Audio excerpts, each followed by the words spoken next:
Và đây ngày hôm nay lại live sâm các bạn ạ. Đây là một buổi trực tiếp show sâm và chia sẻ với các bạn kinh nghiệm gửi sâm về Hàn Quốc. Xem là gửi sâm về Hàn Quốc thì có bị đánh thuế hay không, gửi về thì nó có bị hỏng hay không. Và mình thường thì gửi bao nhiêu kg về Việt Nam thì nó sẽ không bị đánh thuế, hay là kinh nghiệm gửi sâm về Việt Nam của mình như thế nào. Ngày hôm nay thì sẽ chia sẻ với các bạn. Và đặc biệt thì hôm nay thì sẽ đưa đến các bạn thêm thông tin, đó là sâm Hàn Quốc bây giờ thì đang cuối mùa rồi, và khi mà mua sâm thì chúng ta nên mua từ thời gian nào đến thời gian nào. Nhiều bạn thì có thể nghĩ là cả năm thì lúc nào mình muốn mua sâm cũng được, rồi là sâm thì có nghĩa là mình mua bất kỳ lúc nào nó cũng giống nhau. Tuy nhiên thì không phải vậy các bạn ạ. Ở Hàn Quốc thì nó cũng có những cái đặc điểm riêng, và khi chúng ta mua sâm thì chúng ta cũng cần phải lưu ý nhé. Và bây giờ chúng ta sẽ mở những cái thùng sâm ra. Đây chia sẻ với các bạn một chút, vì đây là sâm mà những người ở Việt Nam đã đặt hàng mình. Mình đã mua và chuẩn bị hôm nay sau khi live cái video này mình sẽ đi gửi sâm này đến Việt Nam. Mình sẽ ra bưu điện, vì gửi về Việt Nam thì cũng có rất là nhiều cách gửi sâm. Tuy nhiên thì gửi bằng bưu điện là cái cách mà mình hay dùng nhất. Ví dụ như gửi tay ba, có nghĩa là gửi về một bên thứ ba đem về Việt Nam. Thì cái bên tay ba đó về Việt Nam thì cũng lại phải gửi tiếp một lượt nữa ở Việt Nam đến tay người tiêu dùng. Như thế thì cái thời gian có thể nó sẽ dài hơn các bạn ạ. Và khi mà mình gửi tay ba thì cái giá của nó cũng không hề rẻ. Ví dụ như 1 kg gửi tay ba là khoảng 11.000 won, tương đương với khoảng 220 tới 240.000 Việt Nam đồng 1 kg chẳng hạn. Nhưng mà về Việt Nam thì tôi lại phải cộng thêm cái phí cước gửi từ cái chỗ người tay ba ở Việt Nam đó đến cái tay người tiêu dùng, chứ họ không có trực tiếp từ như là mình gửi từ Hàn Quốc về đến thẳng tay người tiêu dùng. Và đây hôm nay thì một thùng sâm mình nhận được lại như thế này. Mình nhận được 2 đợt, có nghĩa là có những khách hàng ấy họ mua sâm của mình theo những đợt khác nhau, chứ không phải là cùng một lúc mà họ mua cùng một ngày, cho nên là mình đã phải đặt thành 2 đợt sâm. Thì đây ví dụ như một thùng sâm như thế này nhận là có 3 set sâm các bạn ạ. Đây, một set sâm. Lần này thì mình đã đóng gói hết, tại vì do là khách hàng mua nhiều cho nên là mình đã nói ông chủ đóng gói miễn phí cho. Còn bình thường như bạn nào mà mua sâm mua có một set thôi thì không được đóng gói như thế này đâu. Tại vì nếu mà mua một set ấy, tiền đóng gói phải cộng thêm 50.000 Việt Nam đồng nữa. Một set sâm như thế này, và họ đóng gói như các bạn thấy đây, 3 set. Bây giờ thì mình sẽ mở ra. Ở trong này thì còn có kẹo nữa các bạn ạ. Và kẹo này thì mình cũng sẽ gửi cho khách hàng. Đấy, tiện cho kẹo này. Và đây bỏ cái thùng không ra thì bây giờ sẽ mở sâm các bạn nhé. Và sâm này là sâm mình đặt nhiều sâm cho nên cũng không nhớ là sâm bao nhiêu củ đâu. Để mình mở ra xem nào. Mở phải cẩn thận, nhẹ nhàng. Và đây, sâm khá là trắng và đẹp. Sâm lần này thì trắng và đẹp hơn nhưng lần trước một chút. Sâm này thì mình mua của một ông chủ người Hàn Quốc. Tuy nhiên thì ông chủ này có nghĩa là khi mà họ có nhiều vườn sâm khác nhau tại Hàn Quốc thì họ thu hoạch hết vườn này, họ bán xong thì họ lại tiếp tục thu hoạch vườn tiếp theo. Có nghĩa là mỗi vườn thì là cái thời gian sâm người ta trồng thường thì 6 năm người ta thu hoạch các bạn ạ. Sâm Hàn Quốc thì thường 6 năm nhé. Và loại sâm này là 10 củ một set. Đây 2, 4, 5 10 củ một set, và củ thì khá là dài. Mình mua là loại củ dài và đẹp nhất các bạn ạ. 10 củ một set sâm. Về set sâm này là giá là 750.000 Việt Nam đồng. Đấy, 10 củ một set như thế này, rất là đẹp. Củ rất là dài, các bạn có thể thấy củ dài này, rễ cũng dài. Và đây là một set sâm gọi là hàng thượng hạng tại Hàn Quốc. Và đây là tiêu chuẩn của người Hàn chứ không phải là theo tiêu chuẩn của người Việt Nam hay ở đâu nhé. Và đây là một set, mình sẽ mở tiếp 2 set kia ra thì các bạn xem là có đều nhau không, hay là mình chỉ mở một set gọi là làm màu thôi. Không phải đâu các bạn ạ. Đặc biệt là người Hàn họ làm ăn rất là uy tín và chất lượng. Mình thấy là họ gửi 10 set thì giống nhau như 10 ấy các bạn. Bình thường mình mua của ông chủ này, mình mua của một số nhà khác rồi. Tuy nhiên thì ông chủ này là bán hàng rất là đảm bảo và rất là đều. Hàng thì chất lượng và rất là đẹp. Đây các bạn có thể thấy set thứ hai. Set thứ hai thì được to củ hơn. Và set này có 9 củ. Khi mà họ đóng sâm thì không nhất thiết là cứ phải 10 củ một set, có nghĩa là mình order cái loại sâm 10 củ một set. Tuy nhiên thì họ cũng có thể gửi cho mình loại sâm to hơn một chút chứ không có nhỏ hơn. 11 củ thì không được, nhưng mà 9 củ thì ok. Đúng không ạ? To hơn thì mình cũng thích hơn, chứ còn nhỏ hơn thì chắc chắn là khách hàng họ cũng không thích. Thì lúc mà mình đặt hàng mình cũng đã nhắc ông chủ rồi. là ông ơi nhớ phải đóng sâm cho cháu, đóng đều một chút này, rồi là đóng phải củ đẹp, to hơn thì ok, còn nhỏ hơn thì không có được, tại vì khách hàng của mình thì chắc chắn họ cũng không thích củ nhỏ đâu. Dĩ nhiên là củ nó phải chất lượng. Đây, và đây là set thứ ba nhé. Và khi gửi sâm về Việt Nam thì có bị đánh thuế hay không? Có các bạn ạ, nếu mà các bạn gửi nhiều thì chắc chắn là sẽ bị đánh thuế đấy. Sâm về Việt Nam mà các bạn, set này củ cũng rất là đều, 24 246 24. Đây set này củ to và đẹp các bạn ạ. Đấy, cũng 10 củ một set. Đây, củ cũng rất là đều và nó trắng. Các bạn phải lưu ý là cái thân củ này nó càng dài thì mình ngâm rượu nó trông nó sẽ đẹp hơn, và củ nó thuộc cái loại đắt hơn các bạn ạ. Cái thân sâm này nó mà ngắn thì là cái loại sâm đấy là sâm rẻ hơn. Ở Hàn Quốc họ cũng chia ra làm hai loại sâm, đó là loại sâm thân dài và loại sâm thân ngắn. Và giá của nó thì cũng khác nhau. Có rất là nhiều cách có thể phân biệt sâm, và đây là 3 set sâm loại 10 củ, giá là 750.000 một set các bạn. Và tí nữa mình sẽ đi gửi cho khách hàng. Set sâm mình đã check rồi, rất là đẹp và chất lượng ok. Tại vì mình thường xuyên order của cái ông chủ này, cho nên là ông ấy cũng rất là lưu tâm, khi mà gửi hàng cho mình thì cũng rất là cẩn thận này. Rồi mình cũng hay nhắc nữa, tại vì gửi về Việt Nam thì nó hơi xa ấy các bạn, thời gian thì đôi khi là nó hơi lâu, cho nên là mình phải lấy sâm nó chất lượng thì gửi về nó sẽ không bị hỏng. Đó, và đây là cái thùng sâm tiếp theo mà mình đã lấy. Thùng sâm này thì đây, nặng lắm. Họ gửi cho mình một thùng như thế này.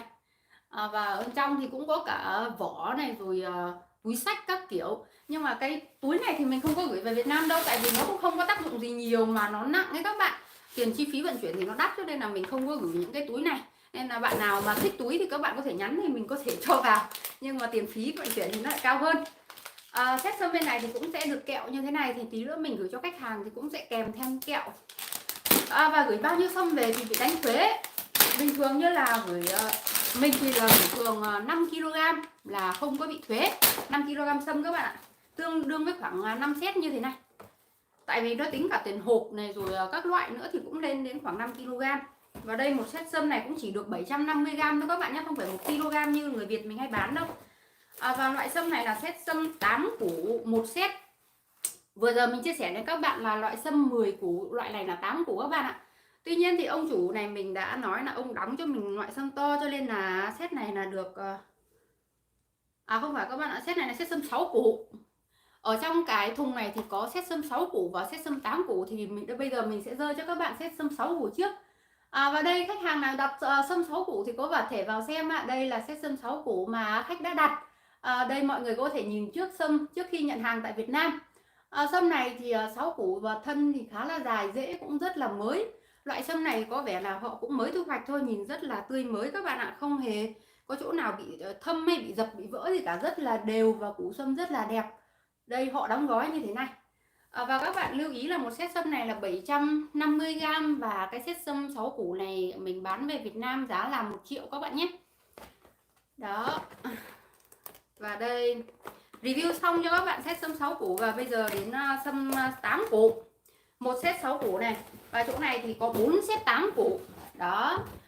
Và khách hàng mua thì tại vì lần này mình đặt hàng được nhiều, cho nên là đóng gói hộp như thế này là miễn phí. Còn bình thường nếu bạn nào mua ít thì đóng gói quà như thế này một hộp là 50.000 Việt Nam đồng. Tuy nhiên thì nếu mà đóng gói như này gửi về Việt Nam nó sẽ đỡ bị hỏng, đỡ bị dập hơn các bạn ạ. Tại vì như các bạn đã biết đấy, nó gửi bằng bưu điện mà thì nó sẽ bay, nó cho vào máy bay nó chuyển về đấy. Họ gửi hàng không có cẩn thận cho mình đâu. Ví dụ như các bạn có thể thấy họ cầm một quăng này, xong họ cầm một đập này, rồi rất là nhiều những cái hàng khác nhau nữa, thì bắt đầu nó chồng lên nhau. Thì có cái hộp này nó sẽ ở bên ngoài, nó sẽ bảo vệ cái sâm nó được an toàn hơn và đỡ bị dập hỏng. Lần trước thì mình có gửi về cho gia đình nhà mình dùng ấy, cho mẹ mình thì chỉ là bọc gói thôi. Tuy nhiên thì về nó bị lát mất một củ, nghĩa là nó bị vỡ đấy. Người ta đè cái gì đó rất là nặng lên bên trên thì nó bị vỡ cái củ sâm một chút, hay là cái hộp mà khi mà mẹ mình nhận được ấy nó cũng rất là méo mó. Thì đấy cũng là một trong những cái nhược điểm khi mà gửi về máy bay. Cái này thì mình không thể kiểm soát được, tại vì đấy là do cái người vận chuyển, thì đôi khi thì có những cái sai sót xảy ra. Và đây là hộp sâm 8 củ các bạn nhé. Hộp sâm 8 củ mà khách đã đặt. Hộp sâm 8 củ này giá là 850.000 Việt Nam đồng. Một hộp đó 850.000 Việt Nam đồng và 750g. Hộp này thì đây các bạn có thể thấy gần như thế này. Sâm này cũng rất là mới và tươi, thân dài, loại sâm đẹp đấy ạ. Đấy, đây là mình đã review cho các bạn loại sâm 8 củ. Ngày hôm nay thì có sâm 10 củ này, sâm 6 củ này, sâm 8 củ. Đây là tùy theo nhu cầu của khách hàng là họ đặt thì là mình sẽ mua và gửi về Việt Nam. Mình thì chuyên là nhận chuyển khoản trước, và sau khi nhận tiền ở Việt Nam mình mới mua hàng bên Hàn Quốc. Và ngày hôm qua thì mình đặt hàng, hôm nay mình đã nhận được sâm như thế này, và bây giờ buổi chiều mình sẽ đi ra bưu điện và gửi về Việt Nam. Và sâm gửi về Việt Nam thì có bị thối hỏng hay không? Rất là nhiều người lo lắng rằng là sâm hay bị hỏng hay bị thối, tại vì thời gian gửi nó khá là lâu. Có các bạn ạ. Không phải là sâm nó không thối hỏng đâu, tại vì sâm nó đẹp như thế này tuy nó rất là ok, tuy nhiên thì nếu mà thời gian dài khoảng 10 ngày, 12 ngày có thể là nó sẽ bị thối, nhưng mà nó không phải là thối hết đâu. Có nghĩa là nó chỉ bị một cái chấm, hai cái chấm này thôi. Ví dụ như những cái củ nó mà bị hơi vỡ một xíu chẳng hạn đấy, về một thời gian lâu như thế thì cái chỗ bị vỡ đấy nó sẽ bị thối một chút xíu. Thực ra thì tất cả những cái khách hàng nhận được sâm của mình thì thường có mỗi một người một trường hợp là bị thối một góc, ví dụ như một củ này thối được bị một góc như thế này. Thì mình có nhắn là khách hàng là nếu mà anh gửi số tài khoản cho em thì em sẽ chuyển cái tiền bồi thường, cái tiền sâm cho anh cái củ sâm đó. Nhưng mà được cái là khách hàng rất là tốt tính các bạn ạ. Anh ấy nói là không sao đâu, rất là may nhận được sâm cũng rất là đẹp, ngoài cái củ thối đi những cái củ khác thì rất là ok. Vì vậy là anh nói là vẫn cảm ơn em rất là nhiều, tuy nó có bị thối một củ nhưng mà dù sao nhận được sâm cũng rất là vui. Vậy lý do tại sao mà sâm nó bị thối? Tại vì cái thời gian vận chuyển nó khá là lâu. Các bạn đã biết là ở Việt Nam bây giờ dịch rất là nhiều, và cái thời gian dịch như vậy thì cái người chuyển hàng ấy các bạn, họ không có chuyển đi. Ví dụ như là ở Hàn Quốc này gửi hàng về Việt Nam rồi, tuy nhiên thì ở Việt Nam hàng họ không có chuyển đến tay khách hàng tại họ để ở kho. Lý do là do dịch. Ví dụ như cái khu vực của cái khách hàng ấy sống mà có nhiều dịch thì họ sẽ chậm cái tiến độ gửi hàng đi, tại vì họ lo lắng là đi gửi thì tiếp xúc với người khác thì sẽ bị dịch này, rồi là sản phẩm gửi này có thể là nó sẽ mang những một số những cái dịch bệnh gì đó. Lần trước thì mình có một trường hợp là bị 10 ngày các bạn ạ, mới đến được tay người khách hàng. Và ở bưu điện thì họ có gửi cho mình một cái tin nhắn, đó là số khách hàng của bạn trong khu vực thiên tai đấy, nên là từ chối gửi hàng. Ôi trời ơi, mình lúc đấy giật mình. Trời, sao lại từ chối gửi hàng? Bưu điện ơi, bây giờ không gửi hàng thì bây giờ em biết làm thế nào? Nếu mà họ không gửi hàng thì họ sẽ lại gửi hàng lại Hàn Quốc cho em. Như vậy có nghĩa là bị gửi lại đấy. Thì nếu mà bị lại gửi lại thì cái tiền sâm này chắc chắn là em phải chịu rồi. Rồi là khách hàng thì cũng không nhận được tiền, thì em lại phải bắn tiền trả lại cho khách hàng. Lúc đấy rất là lo lắng. Ngày hôm nay thì nhận được cái tin nhắn của bưu điện như thế, thì ngày mai khách hàng của nhà em lại nhận được hàng. Ui may quá, trời ơi, khách hàng nhận được hàng rồi, thật là vui mừng và hạnh phúc. Lúc đấy thì cảm thấy rất là nhẹ nhõm các bạn ạ. Không phải là em không muốn gửi hàng cho khách, cũng không phải là do khách không muốn nhận hàng, mà nhiều khi bưu điện họ làm việc hơi chậm một chút, thì nếu mà có ai mà nhận được hàng hơi chậm thì mọi người nhớ thông cảm và cố chờ đợi một chút nhé. Tại vì khi mà bưu điện họ làm việc thì đôi khi nó cũng có rất là nhiều nguyên nhân, thiên tai rồi dịch bệnh các kiểu, bây giờ thì khá là khó khăn. Và đây là một set 8 củ này, đây là một set 8 củ tiếp theo. Bây giờ em lại mở tiếp để cho mọi người xem nó có đều củ hay không. Nhân vật này thì nhà bán sâm này thì em cũng đã giới thiệu cho khá là nhiều người Việt Nam tại Hàn Quốc. Rất nhiều bạn ở Việt Nam, bạn người Việt Nam tại Hàn Quốc thì muốn xin số để mua sâm. Em cũng đã gửi số, và các bạn ở Việt Nam, ở Hàn Quốc thì có thể trực tiếp liên hệ với chú và có thể tự mua sâm cho bản thân mình, cũng có thể tự mua sâm gửi về Việt Nam như em đã gửi, và rất là đơn giản. Và đây cũng là một set 8 củ rất là đều và đẹp như thế này. Và sâm rất là tuyệt vời. Mùi sâm nó cũng toát ra các bạn ạ, rất là thơm. Mọi người nhớ vào xem video, nhớ like video và chia sẻ video giúp em nhé. Nếu ai có vấn đề gì thì có thể comment hoặc là có thể trò chuyện thêm. Đó. Và đây là một set 8 củ tiếp theo. Tất cả sâm này thì trước khi gửi cho khách hàng thì em cũng phải mở ra để kiểm tra xem là sâm nó có ok hay không, nó có bị hỏng hay bị gãy gì hay không. Mình cũng phải kiểm tra một lượt các bạn ạ, tại vì nếu mà không kiểm tra về đến khách hàng nhận được mà có vấn đề gì rất là mệt. Đây, set này cũng là 8 củ, các bạn có thể thấy củ rất là đều và rất là to. Đây, củ rất là đều và đẹp. Đây là một set sâm 8 củ, giá là 850.000 Việt Nam đồng. Gửi về Việt Nam là 850.000 Việt Nam đồng. Và đấy, họ đóng gói như thế này, rất là đẹp đúng không ạ? Tiền bưu điện bình thường thì một set này giá sẽ là 500.000 Việt Nam đồng cộng thêm 100.000 tiền công. Đấy. Nên bạn nào muốn mua sâm thì có thể tham khảo nhé. Và đây là những set sâm mà bây giờ em sẽ chuẩn bị ra và gửi cho khách hàng tại Việt Nam. Và đây là set thứ tư. Có một người mua hẳn 4 set các bạn ạ. Mua về chắc là để làm quà hay là để ngâm rượu gì đó. Và các bạn lưu ý là sâm này thì bây giờ gần hết mùa rồi các bạn nhé. Đây, một set 8 củ tiếp theo. Các bạn có thể thấy củ rất là đều đúng không ạ? Rất là đều và đẹp như thế này. Và sâm Hàn Quốc thì bắt đầu vào khoảng cuối tháng 10 và kết thúc vào khoảng tháng 1. Mọi người mua sâm nhớ lưu ý là mua trong cái khoảng thời gian đầu tiên, khoảng 20 năm tới 30 tháng 10 hoặc là khoảng đến mùng 5 tháng 11 đấy. Thời gian đó mua sâm là đẹp nhất này. Củ thứ nhất là họ vào đầu mùa ấy, họ thu hoạch rất là rầm rộ, rất là nhiều. Vì vậy sâm thứ nhất là to, củ này, củ đẹp này, củ rất là đều. Càng về sau lạnh thì như bây giờ thì hầu như là họ không có thu hoạch nhiều nữa. Và sâm thì đa số là họ có một cái tủ lạnh giống như nhà kho lạnh ấy, thì họ sẽ để sâm ở trong đó và khi có khách hàng thì họ sẽ gửi đi. Sâm đặc biệt là thường thì là sâm Hàn Quốc là 6 năm các bạn ạ. Nhiều bạn thì nói là sâm được bao nhiêu năm chị ơi, rồi là này nọ. Trung bình là 6 năm thì là họ thu hoạch. Vậy sâm ở Hàn Quốc thì các bạn muốn mua đến vườn có thể mua được hay không? Mình đi ra ngoài ấy, mình đi ra những cái khu nông dân ấy, gọi là gì nhỉ? Khu nông nghiệp ấy ạ. Thì là mình xem những cái vườn sâm mình thấy rất là thích, mình cũng muốn mua sâm thì mình vào hỏi là cô ơi bán cho cháu một set sâm 5 cân sâm, 10 cân sâm được không? Người ta không bán đâu các bạn. Không phải là các bạn có tiền mà các bạn đi mua sâm mà mua được tại Hàn Quốc, tại vì họ không bán lẻ. Thường thì là những cái nhà bán sâm, nhà trồng sâm ấy là họ có người thu mua sẵn rồi, có công ty đặt hàng sẵn rồi. Ví dụ như là nhà tôi trồng 5 sào sâm là tôi đã ký hợp đồng bán cho ông A, thì là khi mà tôi thu hoạch là tôi chỉ được bán cho ông A thôi chứ tôi không có bán lẻ.